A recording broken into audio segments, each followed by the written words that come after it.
note asking me to go over my patch bay. There actually is a previous video about that, so definitely go back and check that out. But I'm going to do a real quick rundown for you. It's going to be quick and dirty, and I apologize, but just to give you an idea of my setup. So basically I have the top row is snake inputs.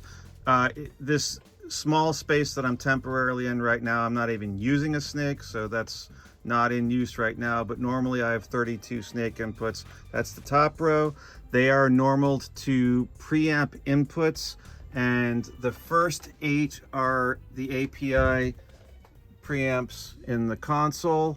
So that's coming into the mic inputs on the console. And then those do not return to the patch bay. Those are the direct outs on these 8 channels. I have just going straight to 1 through 8 on the converter on the links.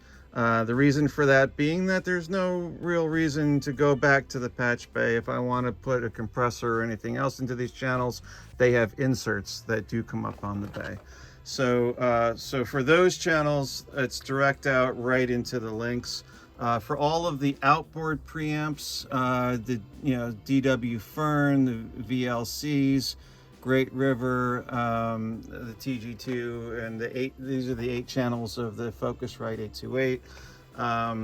Those have their inputs here, normal from the snake, and then they return, their outputs come back to the top row of the second bay here, and those normal to line inputs on the links. So in theory, the mic pre could go straight to the links without any patching. I hardly ever actually record that way. I almost always want to patch in some outboard gear, but it's possible at least.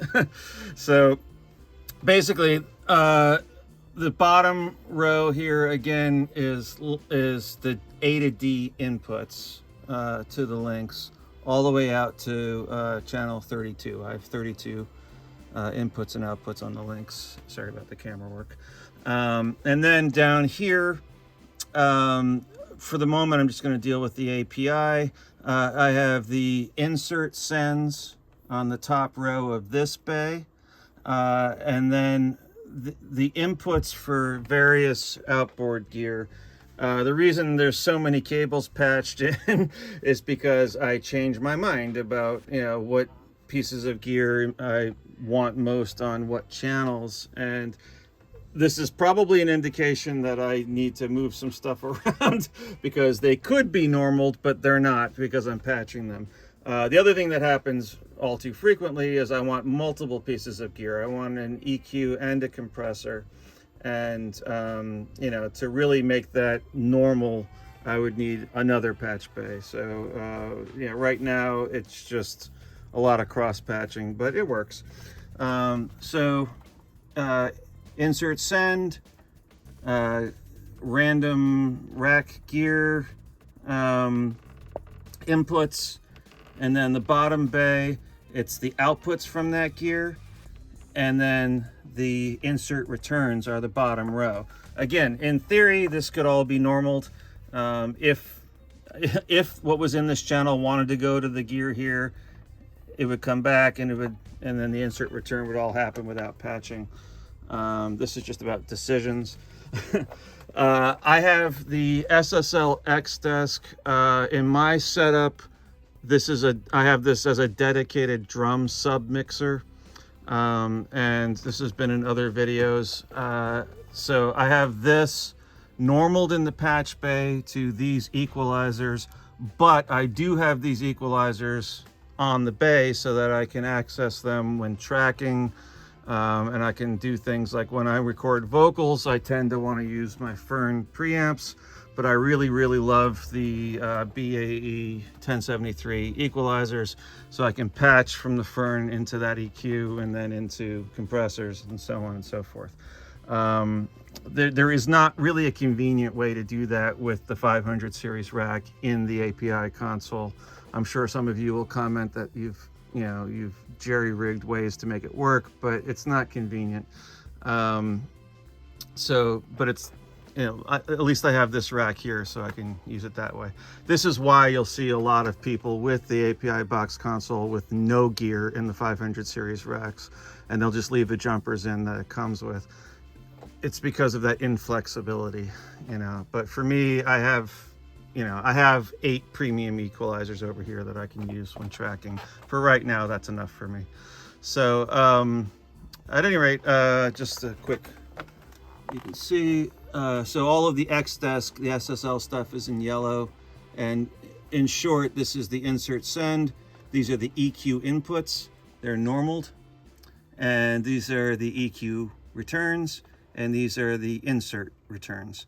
So it's an entirely normaled path if all I want is the equalizers. So all I need to do is press the insert button and boom, it goes to the corresponding EQ and back, which is really nice. It's really convenient.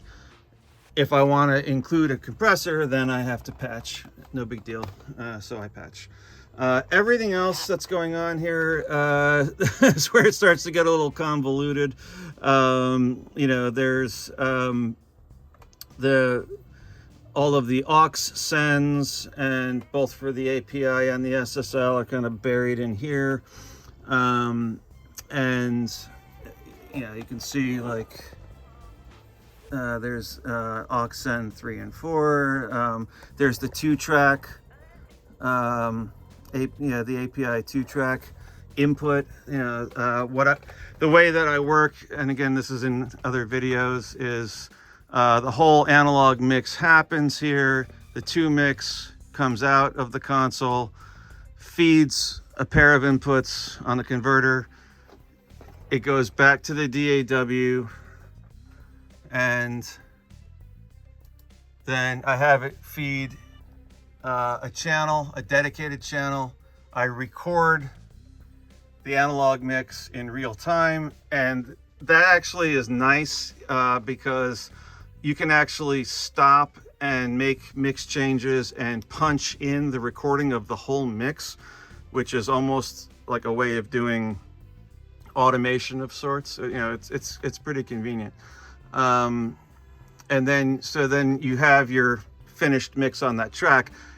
Just that track of the mix then feeds into the 2-track input. So that's what I'm listening to at any given moment. I'm not listening to the actual program output of the console. And the other thing that's convenient about that is if I want to, I can add plugins before it gets recorded, but after the analog stage. So, you know, it's funny because I'm doing that less and less, and I tend to be, lately I'm just capturing the analog output. But you never know. Sometimes it can be nice to, you know, throw something else on there. But so that's pretty much it. I'm sure I'm leaving you with questions. By all means, hit me up in the comments. Do go back and check out the previous video about the Patchbay. And you know, the only thing I would say is Patchbays are really awesome. They're very personal. They're really about how you like to work, and your goals are always flexibility, but also efficiency. So that's why it's so much about how you like to work. It's about, you know, knowing that you like to use this compressor on that channel, you know, and then you can leave it normaled, and then you can break the normal if you need to with cables. But, you know, it's always about minimizing how much has to be done, but leaving flexibility. So, and in that regard, they're fantastic. You know, it's a great thing to have. But so I hope I've answered questions for you. And yeah, we can do it again. I can, you know, like I said, pick it up in the comments if you want to. Okay, thanks a lot. Take care.